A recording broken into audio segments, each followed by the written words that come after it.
Enfermedades del tejido conectivo, importancia del diagnóstico precoz. Las enfermedades del tejido conectivo son entidades de baja prevalencia en la población general. Son de naturaleza inflamatoria y autoinmune, tienden a la cronicidad y al compromiso de muchos parénquimas, órganos y tejidos, dejando en ellos daño estructural y funcional. Dado lo anterior, amenazan la vida o disminuyen la expectativa y calidad de vida.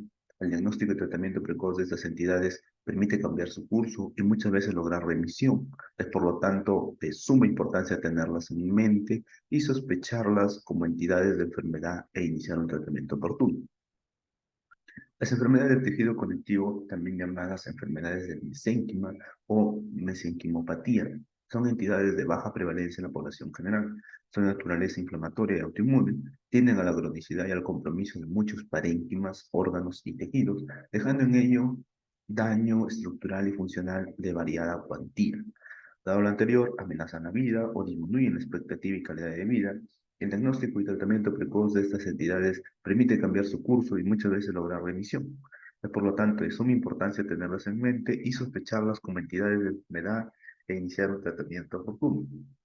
Las más reconocidas son artritis reumatoidea, lupus eritematoso sistémico, síndrome de Sjögren, esclerosis sistémica progresiva, polimiositis, dermatomiositis, enfermedad mixta del tejido conectivo. El síndrome antifosfolípidos, antifosfolípidos, enfermedad autoinmune, pero no de carácter inflamatorio, se asocia frecuentemente a ellas, especialmente al lupus eritematoso sistémico. Revisaremos con más profundidad lupus eritematoso sistémico y artritis reumatoidea, donde ya se ha demostrado que el tratamiento en fases iniciales de la enfermedad y un control estricto de la actividad de la enfermedad puede cambiar su evolución natural. Entonces, ¿cuándo sospechar una enfermedad del tejido conectivo? La clave para el diagnóstico parte por la historia clínica. Primero, escuchando atentamente las molestias del paciente, después interrogando sobre las características específicas de los síntomas. Esto sumado a un cuidadoso examen físico nos permite con alta probabilidad una opinión diagnóstica. Se solicitarán en fase posterior exámenes de laboratorio y imágenes para comprobarlo. Los síntomas más frecuentes relatados por los pacientes son el dolor articular, aumento de volumen, rigidez, debilidad o falta de fuerza, fatiga y compromiso de estado general. Es importante considerar la localización y la evolución de los síntomas, así como la respuesta a las posibles medicaciones instauradas previamente. Sospecha de enfermedad de tejido conectivo. Los síntomas relatados por los pacientes vienen a ser dolor articular, aumento de volumen articular, rigidez articular, debilidad o falta de fuerza, fatiga y compromiso de estado general. Muchas enfermedades reumatológicas se caracterizan por patrones específicos de dolor y rigidez. En las enfermedades de tejido conectivo, que son de carácter inflamatorio y sistémico, el dolor y rigidez tienden a ser generalizados y durar horas peores al final del día y en la mañana. Esto diferencia del dolor titánico, que tiende a ser localizado y regional y se asocia al sobreuso de una articulación afectada. Otro patrón específico de dolor es el de la gota, que es de comienzo nocturno, agudo y quemante y suele afectar el primer cortejo, o en el de la artrosis de manos, que da dolor y rigidez matinal de escasos minutos y se aparece después de iniciar el movimiento. El aumento de volumen articular contado por los pacientes es un síntoma muchas veces subjetivo e inespecífico y debe ser confirmado por signos objetivos de inflamación como aumento de temperatura, calor o envejecimiento articular, sumada a la disminución de la movilidad y dolor. Estas características a la, a la artritis. El modo de comienzo de la artritis, sea aguda o insidiosa, la duración de esta, autolimitada o crónica, el número de articulaciones inflamadas, mono, oligo o poliartritis, la secuencia del compromiso articular, que puede ser aditiva, intermitente o migratoria, su simetría o asimetría y su distribución, axial, periférica o ambas, permite distinguir patrones muchas veces característicos de enfermedad. Entre las artritis agudas están aquellas inducidas principalmente por virus, los parvovirus, B19, rubiola y bacterias, fiebre reumática, artritis reactivas, pero también pueden ser por cristales, gota o pseudogota. La artritis reumatoidea tiene en general una forma de comienzo insidiosa, pero puede también debutar como aguda, especialmente en personas mayores. En cuanto al número de articulaciones inflamadas, es de importancia recalcar que en una monoartritis aguda hay que excluir las causas infecciosas y cristales principalmente. Es de máxima utilidad la aspiración de la articulación afectada y el estudio del líquido sinovial. Las monoartritis crónicas pueden tener muchas veces etiologías infecciosas, micobacterias, hongos, inflamatorias como cristales, psoriática, espondiloartritis anquilosante, asociadas a enfermedades inflamatorias intestinales, cuerpos extraños, sarcoidosis, artrosis, tumores y otros. Las oligoartritis pueden tener las mismas etiologías que las monoartritis. Destacan en las oligoartritis el compromiso asimétrico de tobillo y rodilla o dolor sacroiliaco muy sugerente de una artritis reactiva, y el compromiso asimétrico de las pequeñas articulaciones de manos principalmente.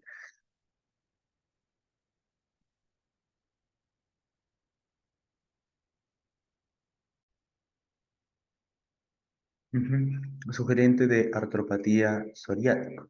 El compromiso poliarticular y simétrico caracteriza a la artritis reumatoide, artritis crónica juvenil, la enfermedad de Still y al lupus eritematoso sistémico. ¿Verdad? Artritis reumatoidea. Ujú. Mm, En artritis reumatoidea tiene gran predilección por las pequeñas articulaciones de manos, especialmente las metacarpofalángicas e IFP. El compromiso poliarticular asimétrico es característico de las pelvis y artritis reactivas, en que también hay predilección por el compromiso axial, columna, sacroiliacas, esternoclavicular, external. Las artritis aditivas son características de las artritis o artrosis, las artritis reactivas y la artritis reumatoidea. Entre las artritis migratorias hay que pensar en fiebre reumática aguda y artritis por Neisseria. Entre las artritis intermitentes, pensar en artritis por cristales, enfermedad de Still y fiebre mediterránea familiar. Estos patrones de compromiso articular no son en sí diagnósticos, pero sí una gran guía para plantear un estudio más dirigido que nos permita confirmar nuestra hipótesis diagnóstica.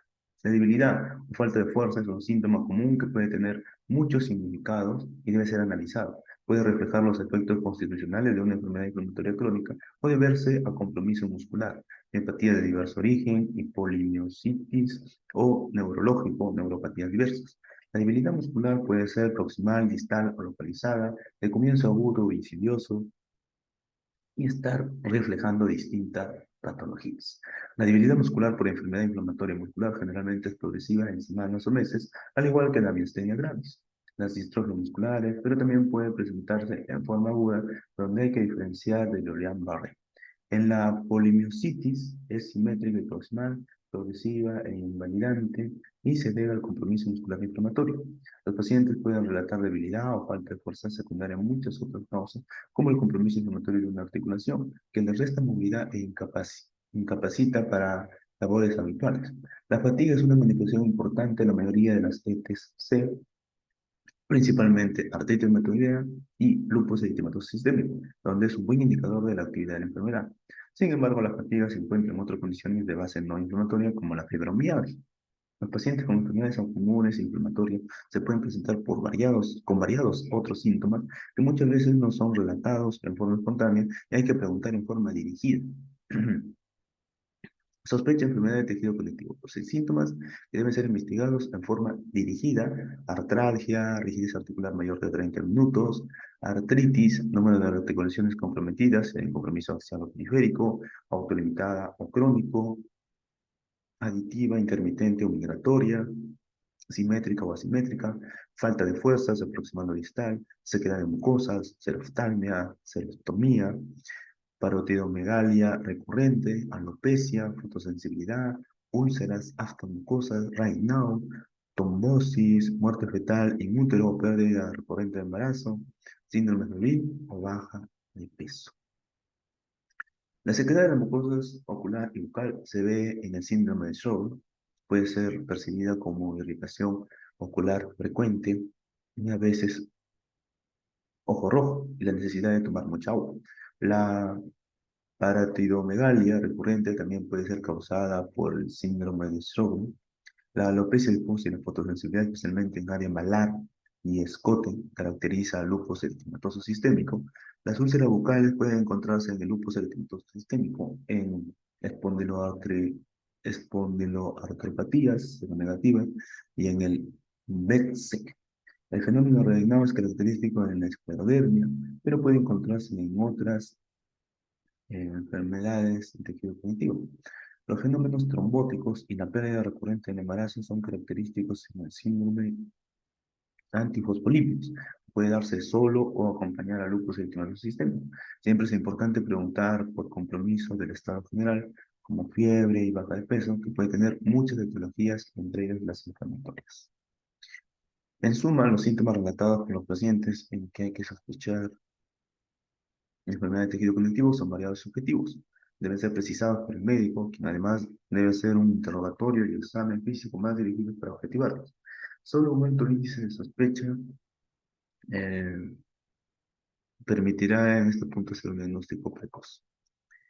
La artritis reumatoide es una de las enfermedades de tejido conectivo más frecuentes. Su prevalencia está entre 0,5 y 1% en poblaciones europeas y americanas, y la prevalencia es más baja en China y Japón, y más alta en la población nativa norteamericana, alcanzando un 5%. Se define como una enfermedad inflamatoria autoinmune crónica que afecta a los sinoviales articulares y que en su origen natural lleva a erosiones articulares, llevando a destrucción progresiva e incapacidad funcional. Hay síntomas sistémicos y extraarticulares en 40% de casos. El diagnóstico precoz y tratamiento temprano y agresivo puede cambiar el curso natural de la enfermedad e inducir remisión. Las alteraciones inmunológicas que llevan a la artritis reumatoidea aparecen mucho antes de la enfermedad clínica. Esto es seguido de la aparición de síntomas o signos musculoesqueléticos vagos que no permiten un diagnóstico hasta que la respuesta inflamatoria sea de una magnitud suficiente para provocar inflamación sinovial y síntomas sistémicos. En estas primeras manifestaciones de la enfermedad, estos pacientes pueden ser clasificados como artritis indiferenciada. Se han hecho grandes esfuerzos para detectar a estos pacientes en esta fase precoz de enfermedad y establecer parámetros predictivos para la prevención de artritis reumatoidea definido. De forma paralela se han cambiado los criterios de clasificación de artritis reumatoidea, lo que permitió incorporar a un número importante de pacientes en la fase inicial de la enfermedad para poder realizar estudios clínicos y terapias antes de que se produzcan lesiones irreversibles. Por una presentación, la artritis reumatoidea afecta más a mujeres que a hombres, puede comenzar a cualquier edad, teniendo su máxima incidencia en la cuarta y quinta década de vida, tiene variadas formas de presentación y sintomatología que pueden durar semanas o meses. La forma más típica de presentación es de color articular difuso y simétrico y aumento de volumen que afecta a las pequeñas articulaciones de manos, con dificultad para hacer un puño y rigidez matinal progresiva de más de 30 minutos o de horas. En las manos afecta las articulaciones metacarpofalángicas, interfalángicas y proximales, muñecas, puede afectar tobillos y metatarsofalángicas. Este comienzo gradual se ve en el 50% de los casos, mucho menos frecuente de la presentación monoarticular que puede afectar hombros o rodillas seguido en los próximos días o semanas por una poliartritis aditiva que afecta muñecas, manos, tobillos o pies de manera generalizada. La presentación aguda se da en un 10 a 25% de los casos. Puede presentarse como una poliartritis aguda con compromiso de hombros, codo, muñeca, manos, cadera, rodillas, tobillos y pies. Este cuadro es muy doloroso e incapacitante, y aunque puede presentarse a cualquier edad, es más frecuente en el adulto mayor. Existe una forma de presentación que se caracteriza por poliartritis aguda de horas o días de duración intercalados por periodos sin síntomas. Estos episodios pueden recurrir en semanas o meses, pero se hacen más frecuentes y severos, evolucionan a una poliartritis persistente. La presentación como monoartritis es rara, las tenosinovitis, bursitis y nódulos subcutáneos en las superficies extensoras pueden verse en asociación a las artritis, al igual que el síndrome de túnel carpiano, por compresión del nervio mediano a nivel de la muñeca por la articulación inflamada. El adulto mayor puede presentarse con un cuadro de polimialgia reumática, poliartralgias y polimialgias que afectan cuello, hombros, cadera y rodillas, asociadas a fatiga y parámetros inflamatorios. En progresión, independiente de la forma de presentación, la progresión de artritis reumatoidea puede tener varios patrones. Puede tener un curso breve y episódico, es decir, un ciclo de enfermedad aguda, seguida por remisión de al menos un año, lo que se da en 20% de pacientes. Puede tener un curso prolongado y progresivo de compromiso articular en 10% de casos, y lo más frecuente es tener un curso de actividad intermitente o policíclico en 70% de casos. La severidad en estos episodios puede ser variable, pero la enfermedad activa lleva a mayor daño articular e incapacidad progresiva. En la artritis reumatoidea prolongada y activa hay frecuentes síntomas sistémicos y compromiso extraarticular, lo que es de peor pronóstico. La presencia de vasculitis, compromiso pulmonar y amiloidosis agrava el pronóstico. La seropositividad para factor reumatoide y anticuerpos antipéptido C citrulinado se asocian a enfermedad más agresiva. Los síntomas constitucionales como la fatiga y pérdida de peso pueden dominar el cuadro inicial. Los nódulos reumatoides se ven en el 20% de artritis reumatoidea, activas seropositivas y enfermedades más severas. Tienden a localizarse en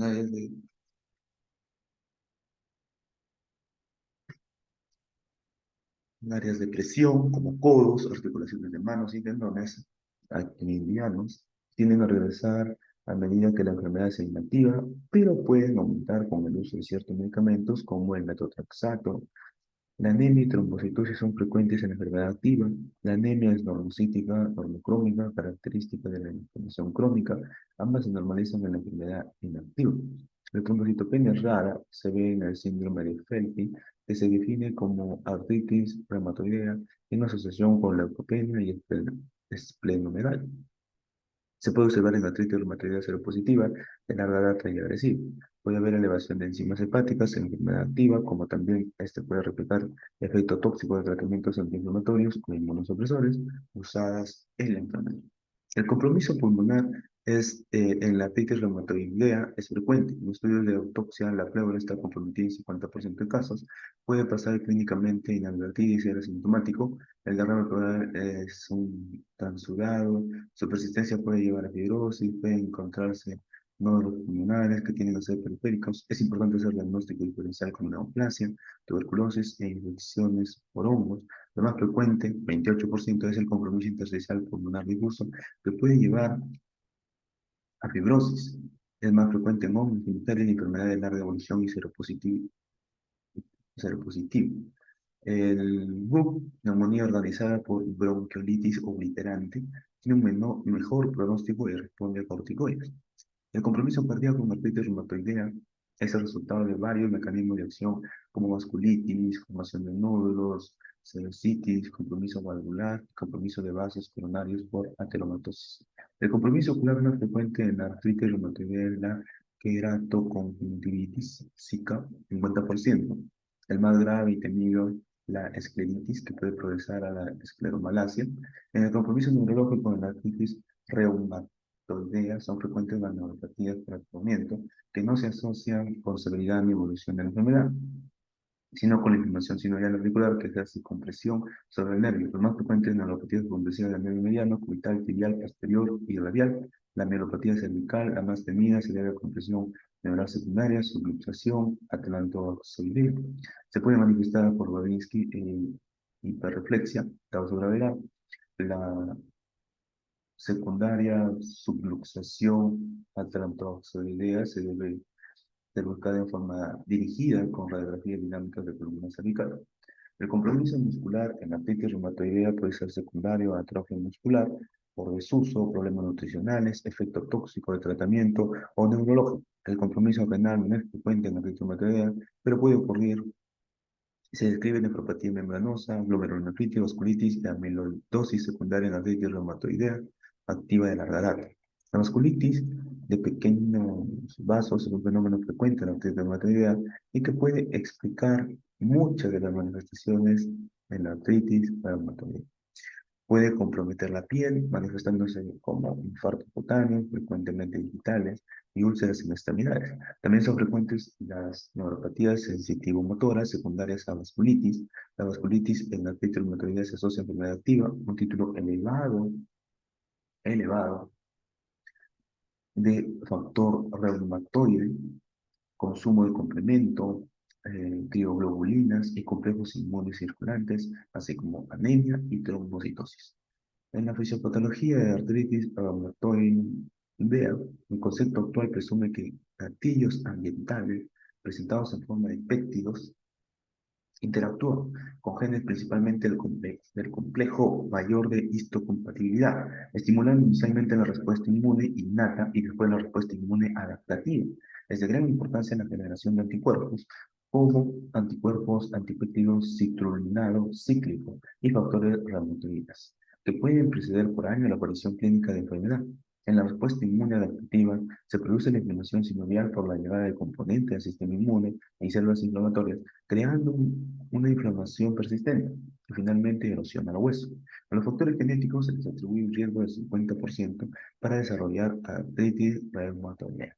Se han identificado más de 30 regiones génicas. Las más estudiadas son HLA y PNPM22, alelos HLA como HLA-DRB1, que contiene ciertas secuencias idénticas, lo que ha sido llamado epítope compartido. Se postula que los antígenos involucrados en la artritis reumatoidea, antígenos artritogénicos, son modificados por un proceso llamado de citrulinación. Estos antígenos citrulinados son reconocidos por los alelos HLA que tienen este epítope compartido, quebrando la tolerancia y permitiendo la formación de anticuerpos contra ellos. Hay, sin embargo, pacientes con artritis reumatoidea que no producen APSC. Se considera entonces que la artritis reumatoidea es un síndrome clínico formado por un grupo heterogéneo en lo genético y serológico, lo que puede manifestarse en variabilidad y pronóstico de la enfermedad. Alrededor del 50-80% de pacientes con artritis reumatoidea tienen factor reumatoideo, APCC o ambos. Los APCC son predictores de peor pronóstico en artritis reumatoidea, mayor daño articular y menor tasa de remisión de enfermedad. En la artritis reumatoidea hay distintas vías inflamatorias sobreexpresadas, como sobre producción de factor de necrosis tumoral, interleuquina 1, 6 y 17, median comunicación entre células del linfocisto inmune y células de la inflamación, favorecen capacidades inflamatorias e inflamación sinovial. Algunos sinoviocitos tipo macrófagos pueden producir grandes cantidades de estas citoquinas proinflamatorias. Otros sinoviocitos tipo fibroblastos tienen la capacidad de invadir el cartílago y migrar a otras articulaciones. Los osteoclastos activados en este ambiente inflamatorio pueden llevar a la erosión del hueso vecino. Y entre los factores ambientales asociados al artritis reumatoide, destaca el tabaquismo, que aumenta el doble el riesgo de desarrollar artritis reumatoide. Otros potenciales factores de riesgo son el consumo de alcohol, dilución de vitamina D, periodontitis y bajo nivel socioeconómico. En el sentido de resolución de artritis reumatoidea, los clásicos criterios del Colegio Americano de Reumatología de 1987, diseñados para distinguir artritis reumatoidea de otras enfermedades del tejido conectivo y que cursan con artritis, identifican a pacientes con enfermedad establecida y erosiva. Dado la necesidad de identificar a pacientes con artritis reumatoidea temprana, menor de 6 meses de evolución, antes de que exista enfermedad erosiva, se han creado nuevos criterios. Estos últimos tenemos en octavo en 3. Criterios. La población a aplicar estos criterios es aquella con al menos una articulación con sinovitis clínica y paciente con sinovitis no explicada por otra etiología. 1. El compromiso articular, de 0 a 5. 0. Una articulación mediana o grande. 1, 2 o 10 articulaciones medianas o grandes. 2, 1 o 3 pequeñas articulaciones. 3, 4 a 10 pequeñas articulaciones. Y 5, más de 10 articulaciones, al menos una pequeña. La serología, en 0 a 3, 0, FR y APCC negativos, 2, FR o APCC positivos en títulos bajos, 3, FR o APCC positivos en títulos elevados. En el restante de fase aguda, 0,1, PCR y VHS normal, y 1, PCR o VHS elevado. En la duración de síntomas, menos de 6 semanas, 0, 6 semanas o más, 1. Deben tener 6 puntos o más para ser clasificados como artritis reumatoidea. Estos criterios permiten clasificar a aquellos pacientes que se presentan con sinovitis por primera vez. También pueden ser clasificados como artritis reumatoidea a pacientes con erosiones típicas de artritis reumatoidea o artritis reumatoidea de larga data que previamente cumplió criterios aunque esté inactivo. Bien. Entonces, estos últimos documentan, primero, el compromiso articular; segundo, la presencia y título de FR y APCC; y tercero, los restantes más seguros, PCR y VHS. Y cuarto, la duración de síntomas, dando una puntuación a las alteraciones encontradas. Para clasificar hay que tener una puntuación de 6 puntos o más del total de 10. Estos criterios tienen una sensibilidad de 73% y especificidad de 71%. Los criterios ACE de 1987 tienen una sensibilidad de 47% y especificidad de 92%. La incorporación de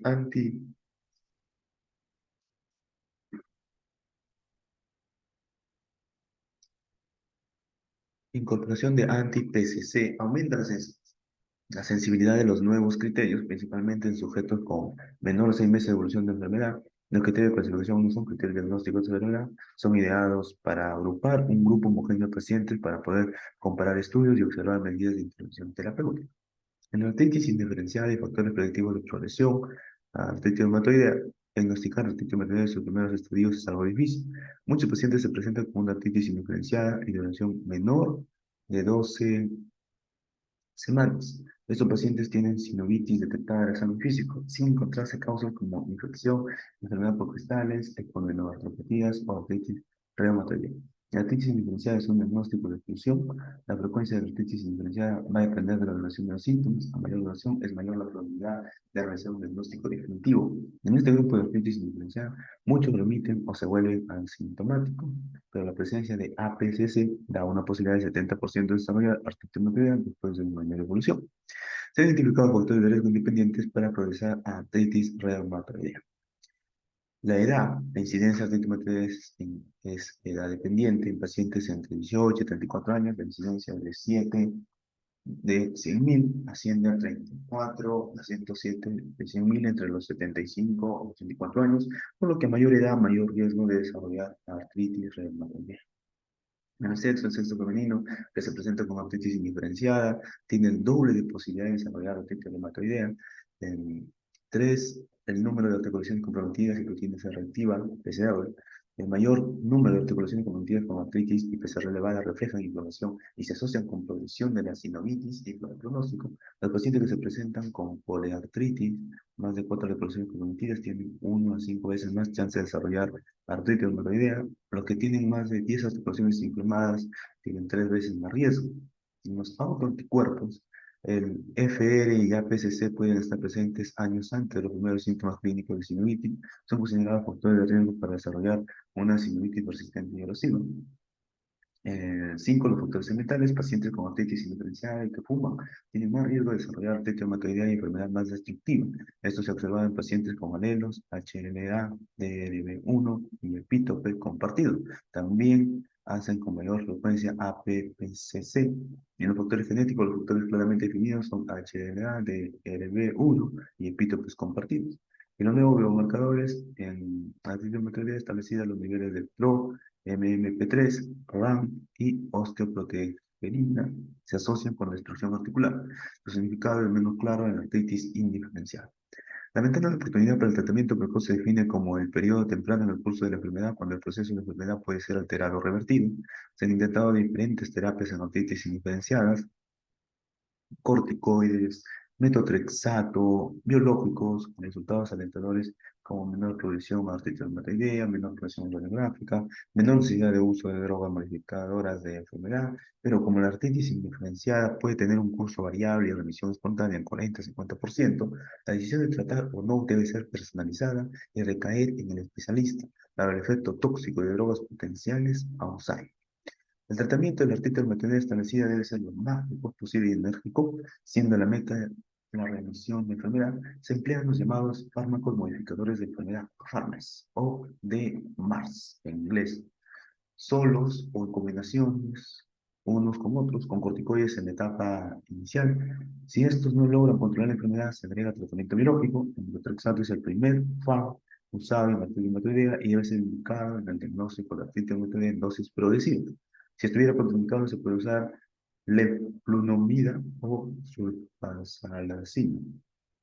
Si no hay respuesta a la monoterapia, se puede asociar PARS o combinar con tratamiento biológico. Los anti-TNF generalmente son usados en primera línea en la actualidad, pero otros han mostrado eficacia con los anti-CDB, anti-interleukin C, inhibidores selectivos de la coestimulación entre células presentadoras y linfocito T, como Avantacin. Lupus eritematoso sistémico.